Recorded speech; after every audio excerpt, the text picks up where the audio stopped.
Je vais corriger ton projet. Donc tout d'abord, tu l'as mis sur GitLab. Donc c'est un très bon point, je te félicite là-dessus. Mais il y a un problème, c'est qu'il n'y a pas de README. Donc je ne sais pas ce que je suis censée faire, ce que je suis censée corriger en fait. En l'état, ce n'est pas possible de savoir. De plus, tu n'as qu'une seule branche. Bon, soit c'est un petit projet, donc je te l'accorde. Tu peux te dire, c'est pas utile de faire plusieurs branches. Eh bien si, il faut partir du principe qu'il faut faire plusieurs branches. Alors je me doute que tu l'as mis tout à la fin, ce projet. Une fois que tu as eu terminé, c'est une erreur. Il faut mettre un projet au fur et à mesure. C'est-à-dire, tu crées ton projet, tu le mets en ligne, tu crées une branche directement. Et tu codes sur ta feature. Une fois que c'est fait, tu l'envoies sur main. Alors, je simplifie. Pour les développeurs, bien sûr, vous faites une branche dev et une branche product en supplément. Pour les UI, on va pas se complexifier plus que ça. On va faire une branche main et des features. Voilà. Les devs, eux, ils ont deux branches supplémentaires que les UI n'ont pas. Parce que c'est compliqué de comprendre. Voilà. Mais en l'état, en fait, là, tu as juste envoyé ton projet en ligne une fois terminé, ce qui en soi n'est pas une super bonne pratique. Donc, je t'invite vraiment à faire des branches dès que tu le peux. Pour ce qui est de ton projet, donc, je n'ai pas de README. Donc, ça, c'est mes installations que j'ai finies. Je n'ai pas de README, donc, comme j'ai dit, je ne sais pas ce que je suis censée faire, mais je vais regarder un peu ton code. Donc, ici, très bien. Là, on arrive sur le CSS. Donc là, le CSS, il faut le mettre dans son dossier. Donc, je crée un dossier CSS. Alors, là, je suis sur main. Donc, bon, on va faire les choses proprement. Je vais supprimer ça. Hop. Je vais ouvrir un terminal. Terminal, new terminal. Comme ceci. Git checkout -b feature. Non, c'est pas une nouvelle feature. On va mettre x plutôt slash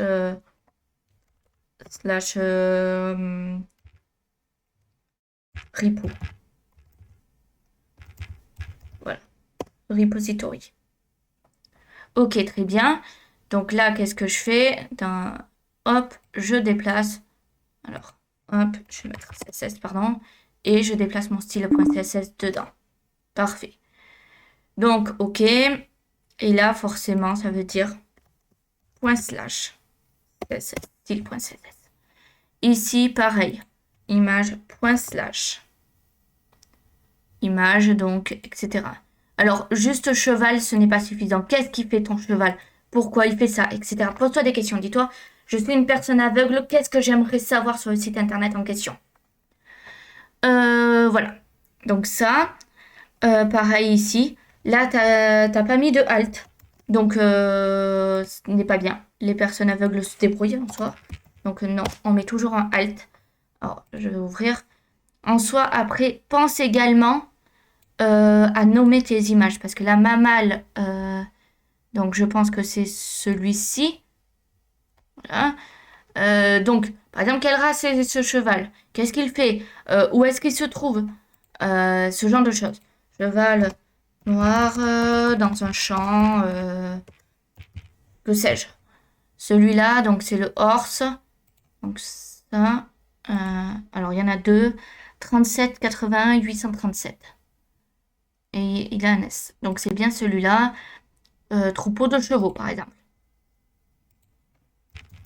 Hop. Troupeau de chevaux. Dans un champ. Non. Voilà. Tac. Donc là, ok, très bien. Alors, on va enlever tout ça. Hein. On va penser à économiser l'espace et surtout l'énergie verte. Donc là, on a des classes. Donc, les classes, tout ça là, il faut penser à ce que tu les nommes en anglais. Gray, yellow, gray, yellow, ce genre de détails. Donc, voilà. Ensuite, là, tu as mis des liens. Bon, ils ne sont pas fonctionnels. Hein. Je vais sauvegarder. Alors, moi, ça se réindente naturellement. C'est normal. C'est parce que, bon, là, ça me met toujours une ligne, mais il ne faut pas y faire attention. C'est parce que j'ai installé un plugin qui me le fait automatiquement dès que dès que je code. Et je l'ai paramétré pour qu'il me le fasse aussi. Donc c'est Prettier. Tu dois connaître sans doute. Et si tu connais pas, bon, il faut juste faire deux trois paramètres, rajouter quelques lignes à droite et à gauche. Très bien. Donc là-dessus, rien à redire. Ok, bon. Alors moi j'ai fait les corrections, bien sûr, directement dans la branche parce que sinon il faut que je pousse sur ton truc et j'ai pas les autorisations. Mais toi, bien évidemment, chaque fois par exemple là, tu as créé ton dossier CSS, très bien, tu envoies en ligne. Tu reviens en local, hop, tu fais tes corrections, tu recorriges, etc. Donc sinon, c'est bien. Mis à part les petits détails, hein, par exemple, là, remplir bien ton alt, ici également, là, mettre des classes avec des noms en anglais. Là, bon, t'as pas fait de lien, ce n'est pas grave, hein, ça peut être pour l'instant un lien en attente, mais voilà. Pour l'heure, c'est très bien, continue comme ça.